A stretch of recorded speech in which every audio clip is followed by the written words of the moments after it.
문화의 상실은 국가의 상실이며 이는 가장 평범한 사람들에게도 알려져 있습니다.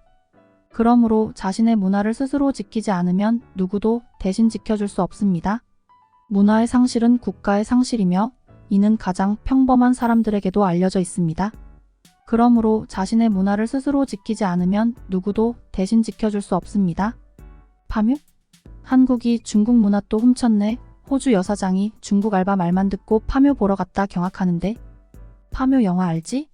그거 한국이 중국 거 베낀 거라는데? 한국은 완전 소중국이야. 여기 한 중국 여성이 아주 당당하게 한국에 대한 유언비어를 퍼뜨리고 있습니다. 도대체 어떤 사연인지 한번 들어보겠습니다. 안녕하세요. 저는 호주 시드니에서 카페를 운영하고 있는 레이나 가명라고 해요. 호주는 워킹홀리데이라는 제도가 굉장히 발달되어 있는데 시급이 높고 돈을 금방 모을 수 있어서 아시아의 젊은 청년들에게 인기가 많아요. 많은 젊은이들이 워킹홀리데이 비자를 신청해 일하면서 돈도 벌고 여행도 즐기고 있죠. 영어 실력을 키울 수 있고 각국에서 모인 사람들도 많아 견문을 넓히기에도 좋아요. 한국인이나 중국인들이 특히 워킹홀리데이를 굉장히 많이 오는데 게이 카페 직원들 중에서도 워킹홀리데이 비자로 일하는 친구들이 많아요. 카페를 운영하며 여러 나라 외국인을 겪어봤지만 한국인 알바생을 제일 좋아해요. 한국인들은 기본적으로 영어를 유창하게 하는 편이고 다른 나라 사람들에 비해 굉장히 성실해서 늘 아침 출근 전에 미리 도착해 있죠. 거기에 일처리도 빠르고 위생 개념도 투철해서 호주 사장님들 사이에선 한국인이면 사실 면접도 안 보고 채용할 정도예요. 한국인이 지원하면 오히려 지원해줘서 고맙다고 할 지경이죠. 제가 아는 분은 부동산 임대를 내놓으실 때 한국인만 받는다고 공인중개사에게 따로 조건을 거는 분도 있을 정도죠. 그만큼 호주 사람들에게 한국인에 대한 이미지는 굉장히 좋아요. 그런데 저에겐 청천벽력 같은 일이 생겨버렸어요. 얼마 전까지 함께 일했던 한국인 스텝 지영이 곧 한국으로 떠난다고 하는 바람에 저는 지영이의 바짓가랑이라도 붙들고 울고 싶었어요. 지영이는 처음 홀 막내 알바로 들어와서 제가 6개월 만에 매니저를 해달라고 부탁해 2년간 저희 카페 1호점을 맡아 운영하고 있어요. 지영이가 없으면 1호점이 안 돌아갈 정도죠. 지영이가 한국으로 돌아가면 저희 가족들이 돌아가며 일을 더 맡아야 할 것 같아요.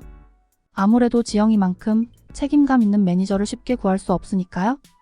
아무튼 사람이 한 명 나가니 막내 알바라도 한 명 뽑아야겠다 생각하고 이리저리 구인 광고를 올렸는데 타이밍이 안 맞는지 아무도 지원을 안 하는 거예요. 공고 날짜가 하루 이틀 흘러가면서 저는 점점 초조해졌어요. 아마 이 마음은 자영업 하시는 분들은 모두 공감하실 거예요. 특히 저희 1호점은 대로변에 있어 손님이 몰릴 땐 진짜 바쁘거든요. 하루라도 손이 비면 그날 장사할 때 다들 죽어나요. 지원자가 많으면 그나마 면접이라도 보지 이대로 가다간 일손이 부족해. 사람을 고르기는커녕 오는 사람 아무나라도 뽑아야 할 판이었어요. 아무런 전화도 오지 않았고 지영이가 한국으로 돌아갈 날이 다가오자 초조해졌죠. 사람 가릴 처지가 아니라 누구라도 뽑아야겠다 생각했어요. 그때 지원한 게 중국인 링링이었어요. 같이 일하는 사장님들 사이에 중국인은 위생관념이 떨어진다고 해서 웬만하면 채용하고 싶지 않았는데 어쩌겠어요. 급한 사람은 개인 걸려 하는 수 없이 링링을 채용하고 지영이는 링링에게 막내가 해야 할 일들에 대해 가르쳐줬어요. 저는 새로 오픈할 카페가 있어 그 매장은 지영이에게 맡겨두고 신경을 못 쓰고 있었죠. 링링이 채용되고 한 일주일쯤 지나서 1호점에서 일하는 다른 알바가 연락이 왔어요. 그 내용은 충격적이었죠. 도저히 중국인 링링이 일머리가 너무 없어서 오히려 없는 게 낫겠다고 정말 괴롭다고 하는 거예요. 평소 힘들어도 꿋꿋하게 일하는 친구가 이 정도로 힘들어한다면 지영이는 불평불만 없이 링링 목까지 뒤치다꺼리를 해주고 있었던 모양이에요. 워낙 다른 사람 험담 많고 책임감 있게 본인의 일을 하는 친구라 다른 알바생들 초기 때도 지영이가 애를 많이 썼거든요. 같이 일해본 한국인 친구들은 다들 참 제 몫을 잘하고 또 배려를 잘하더라고요. 싫은 소리도 잘 못하고 마음이 너무 착한 것 같아요. 어느덧 지영이 한국으로 돌아갈 날이 되었고 그간 매장을 잘 맡아 운영해준 지영이에게 고마운 마음으로 봉투를 챙겨줬어요. 지영이가 봉투를 확인하더니 깜짝 놀라며 저는 그간 급여를 받았는데 이렇게 큰 금액은 받을 수 없다고 극구 사양하더라고요. 저는 퇴직금이라고 생각하라고 이것보다 내 마음의 빚은 훨씬 크다고 말했죠. 그런데 제가 상상도 못했던 일이 벌어졌어요. 지영이도 제게 뭔가를 주는 거 아니겠어요? 빨간색 상자에 처음 보는 거라 이게 뭐야? 했더니 한국 홍삼이라고 늘 바쁜 제게 딱 필요한 거라고 했어요. 하루에 하나씩 드시면 기운이 펄펄 나실 거라고요. 정말 마음이 너무 예쁘지 않나요? 그렇게 지영이를 보내고 우리 더 열심히 해보자며 1호점 카페 알바생들과 다 같이 밥을 먹는 자리를 마련했어요. 그때 한창 이런저런 얘기를 하고 있는데 한국 영화 파묘 얘기가 나왔거든요. 기생충을 능가하는 역대급 반응이라며 다들 파묘 영화를 보고 싶다고 너도 나도 얘기를 하더라고요. 알바 친구들이 다들 20대라 그런지 최신 이슈에 관심이 많더라고요. 그런데 그때 중국 알바인 링링이 한국이 또 중국 문화 훔친 거예요 라고 말하더라고요. 그런데 그때 중국 알바인 링링이 한국이 또 중국 문화 훔친 거예요 라고 말하더라고요. 거기 나와 있는 한자라든지 그 영화의 배경이 되는 풍수지리 문화 이런 거 다 중국 건데 한국이 교묘하게 베껴 영화를 만들었어요? 이런 거 다 중국 건데 한국이 교묘하게 베껴 영화를 만들었어요? 진짜 한국은 중국 좋은 것만 보면 베끼고 싶어 안달인가 봐요. 링링의 말에 분위기가 싸해졌어요. 사실 저는 아시아 문화를 잘 모르기 때문에 뭐가 진실인지는 알 수 없었죠. 그 자리가 파하고 집에 가는 길에 문득 궁금해져 친구에게 전화를 걸어 물어봤어요. 제 친구는 여행 유튜버로 BTS 광팬이에요. 여행 유튜버를 시작한 이유도 BTS가 하는 월드투어 콘서트를 따라다니다 올린 영상이 대박을 쳐서 그 뒤로 여행 유튜버를 겸하고 있죠. 아무튼 그 친구는 한국 사정에 빡빡하니 이 상황을 알고 있을까 싶었죠.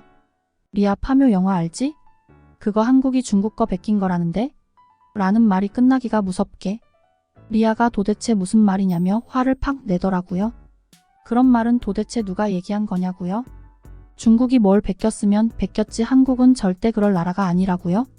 한국 문화 컨텐츠들이 세계적으로 흥행몰이를 하니 중국인들이 배 아파서 지어낸 헛소리라고 자신있게 얘기했어요. 3월 14일에 호주에도 개봉하니까 나랑 직접 보고 확인하자며 같이 가보자는 거예요. 마침 저도 새로 오픈할 카페도 어느 정도 마무리되었고 2주 정도 휴가를 보낼 생각이라 하루 정도 영화 보는 것도 좋다고 생각했어요. 바쁘게 일한 탓에 휴가를 내놓고 뭐 할지 계획도 없었는데 오히려 잘 됐다 생각했죠. 리아와 함께 영화를 보러 갔는데 눈이 휘둥그레졌어요. 영화관에 파묘를 보러 온 사람들이 정말 많더라고요. 리아 말이 미국에선 주말 박스오피스 2위에 올라 1위를 하고 있는 대작 시리즈물 둔위를 위협하고 있고 베트남, 대만, 인도네시아에서 역대급 신기록을 세우는 중이라고 하더라고요.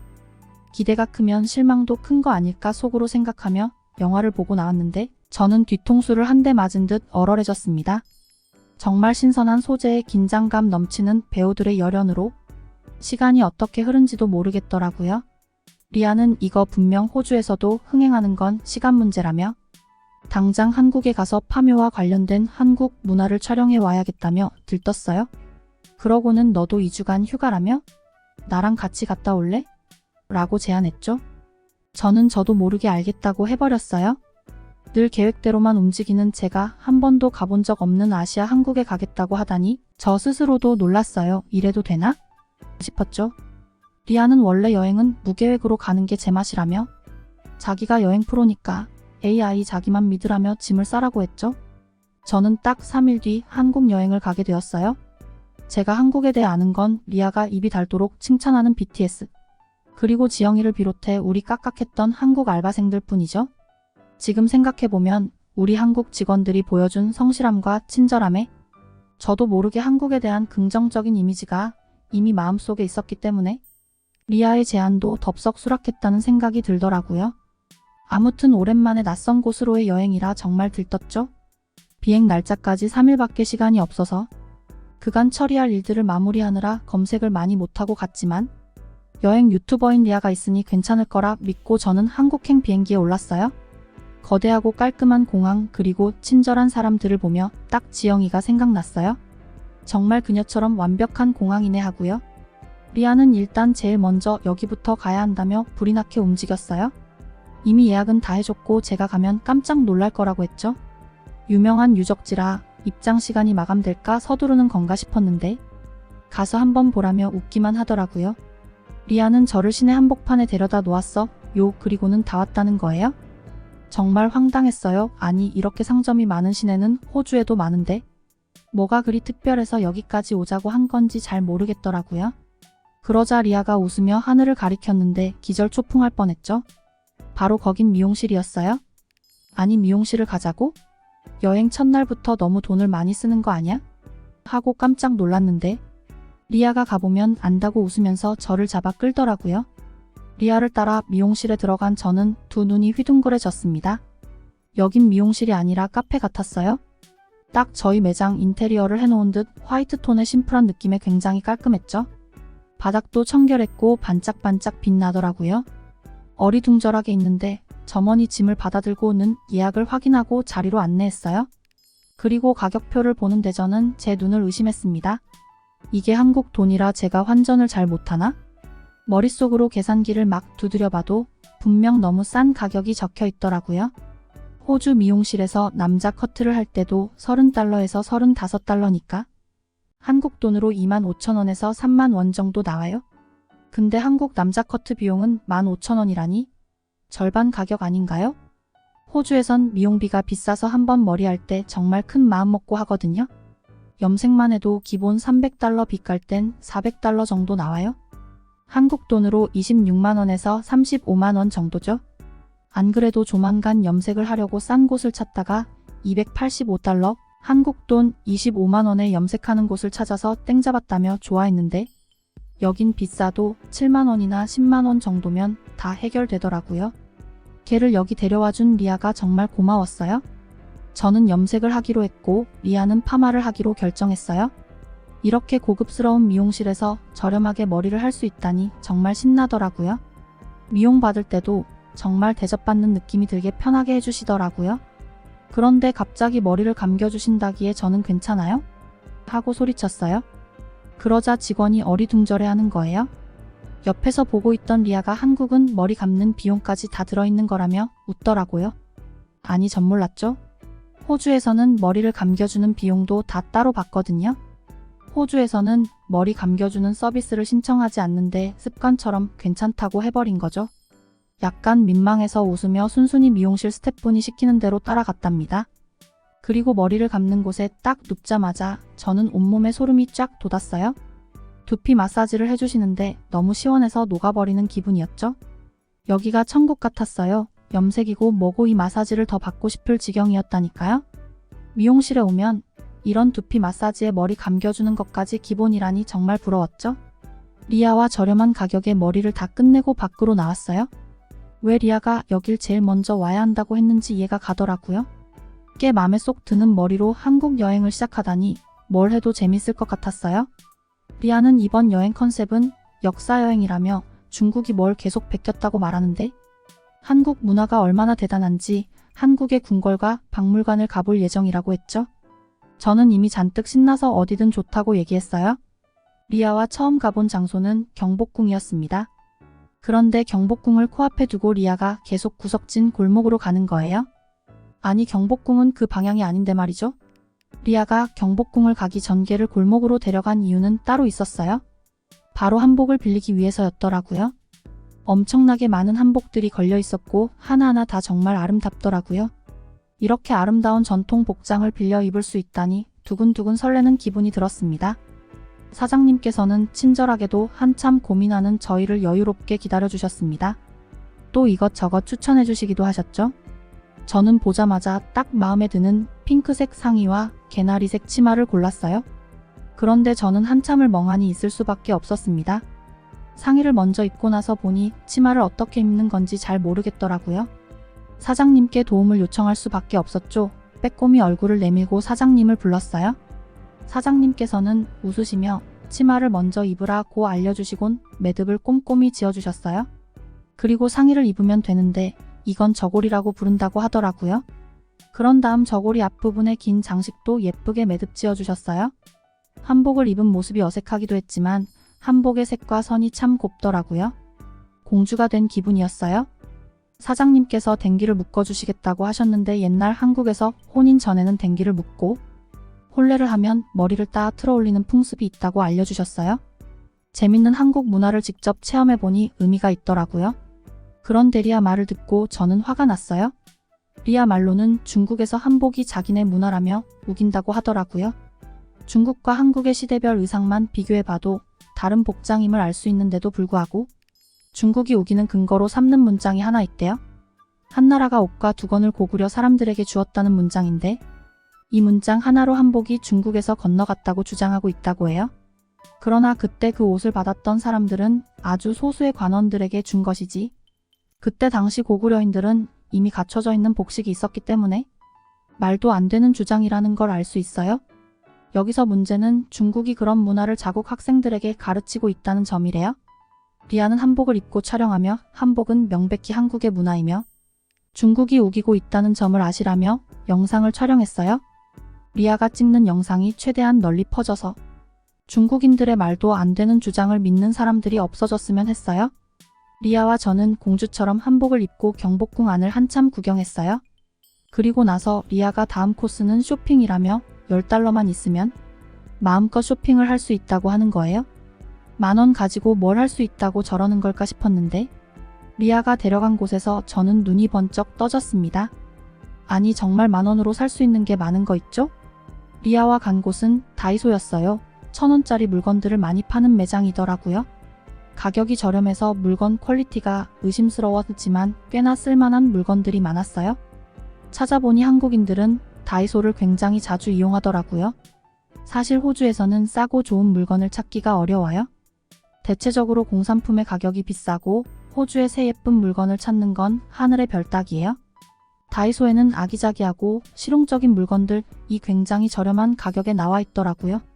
사실 10,000원 가지고 충분히 쇼핑을 할 수 있었지만 정신없이 물건을 담다 보면 몇만 원은 금방 나가겠던데요. 그런데 그렇게 사도 돈 낭비라는 생각이 전혀 들지 않았던 이유는 품질이 좋고 만족스러운 소비라는 생각이 들었기 때문이었어요.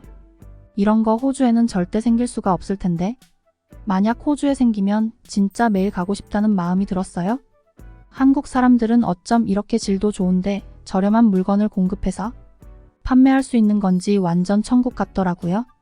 다이소에서 잔뜩 쇼핑을 하고 호텔로 돌아왔어요. 그리고는 지영이 생각이 나더라고요. 바로 지영이에게 연락해 한국이라고 했더니 완전 반갑다며 맛있는 걸 먹으러 가자고 하는 거예요. 리아에게 지영이를 소개시켜주고는 뭘 먹을까 고민했는데 사실 리아가 꼭 먹고 싶은 게 있다는 거예요. 리아는 냉동으로 밖에 안 먹어봐서 매장에서 먹어보고 싶다고 손꼽아 기대하는 음식이 있다고요. 지영이는 리아가 먹고 싶다는 음식을 듣고는 굉장히 의아해하더라고요. 리아는 김밥을 먹고 싶어 했어요. 지영이 말로는 물론 맛있지만 너무 캐주얼한 음식이라 괜찮겠냐고 했는데 요새 이게 미국인들 사이에 품절 열풍이라며 꼭 먹고 싶다고 사정사정하는 거예요. 결국 김밥을 먹으러 갔죠.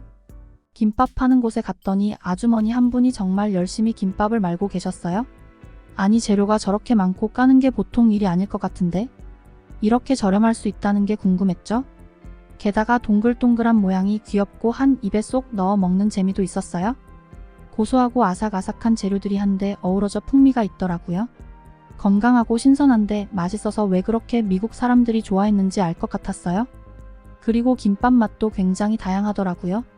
참치김밥, 매운김밥, 돈가스김밥, 해초김밥 등 여러 버전이 있어서 골라 먹는 재미도 있을 것 같아요. 그리고 지영이가 김밥에는 이걸 꼭 같이 먹어야 한다며 떡볶이를 시켰어요. 지영이는 저희를 배려해 최대한 덜 맵게 해달라고 따로 말씀을 드리더라고요. 떡볶이는 떡의 쫀득한 식감에 매콤달콤한 소스가 매력적이었어요. 지영이는 김밥을 떡볶이 국물에 찍어 먹는 것도 맛있다고 시범을 보여주는데 아니 찍어 먹는 것도 별미더라고요. 지영이가 분명 김밥이라는 음식은 아무것도 아니라는 듯 말했는데 이렇게 맛있는 음식이 그 정도라면 도대체 다른 음식들은 얼마나 어마어마한 건지 기대가 되더라고요. 그렇게 남은 한국 여행은 리아와 한식 도장 깨기로 이어졌어요. 유명하다는 한국 음식들을 다 먹으러 다녔죠. 평양냉면도 먹어봤어요. 슴슴하니 맛을 잘 모르겠던데 리아는 극찬을 하더라고요. 평양냉면도 먹어봤어요. 슴슴하니 맛을 잘 모르겠던 대리아는 극찬을 하더라고요. 돌아가는 비행기 안에서 저는 리아에게 정말 고맙다고 했어요. 한국이라는 나라에 저를 데려와줘서 이렇게 놀라운 경험을 할 수 있었다고요. 그리고 파묘를 욕하던 링링에게 제대로 반박해줬어요. 한국의 놀라운 문화 컨텐츠를 그렇게 비하하지 말아달라고요. 앞으로 누구든 한국에 대해 잘못된 정보를 퍼뜨린다면 제가 참지 않으려고요. 한국 홍보대사가 되어버린 레이나 씨의 사연 어떠셨나요? 중국인들은 불쌍한 것 같아요? 잘못된 정보를 배우고 있으면서도 그게 진짠 줄 알고 그 세계에 갇혀 살고 있으니까요. 아무튼 우리 자랑스러운 영화 파묘가 세계적인 흥행을 이끌어 나가다니 기쁘네요. 이래서 역사가 중요한 겁니다. 다른 과목도 중요하지만 역사 공부 열심히 해야 합니다. 언제 다른 나라가 딴지 걸지 모르니 그때그때 반박할 수 있도록